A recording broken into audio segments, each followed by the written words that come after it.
Hello friends, welcome to our channel.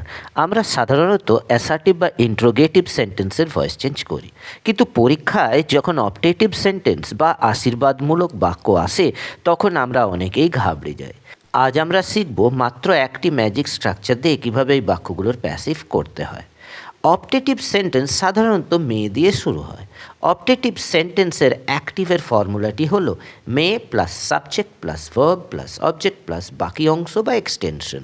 এর passive করার সূত্রটি হলো may plus subject plus be plus ভার্বের পাস্ট পার্টিসিপল বা থার্ড ফর্ম প্লাস বাকি অংশ বা extension plus by plus subject. এবার আমরা ফর্মুলাটি ব্যবহার করে অ্যাক্টিভ থেকে প্যাসিভ করব। May God help you.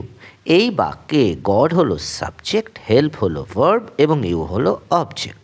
উত্তর করার সময় প্রথমে মে লিখতে হবে, তারপর অবজেক্ট হিসাবে ইউ বসবে, এরপর একটি বি হবে, তারপর ভার্বের থার্ড ফর্ম অর্থাৎ এখানে হেল্পড বসবে, সবশেষে বসবে বাই এবং সাবজেক্ট এখানে গড। তাহলে মূল উত্তরটি হবে may you be helped by God. এবার দ্বিতীয় উদাহরণটি দেখে নেওয়া যাক। May God bless the poor. এই বাক্যে গড হলো সাবজেক্ট, ব্লেস হলো ভার্ব এবং দ্য পোর হলো অবজেক্ট। উত্তর করার সময় প্রথমে মে লিখতে হবে, তারপর অবজেক্ট হিসেবে দ্য পোর বসবে, এরপর একটি বি যুক্ত হবে, তারপর ব্লেসের থার্ড ফর্ম অর্থাৎ ব্লেসড বসবে, সব শেষে বসবে বাই এবং সাবজেক্ট এখানে গড। তাহলে মূল উত্তরটি হবে may the poor be blessed by god.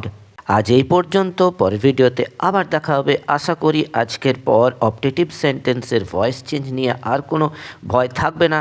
ভিডিওটি ভালো লাগলে বন্ধুদের সাথে শেয়ার করো আর সাবস্ক্রাইব করতে ভুলো না।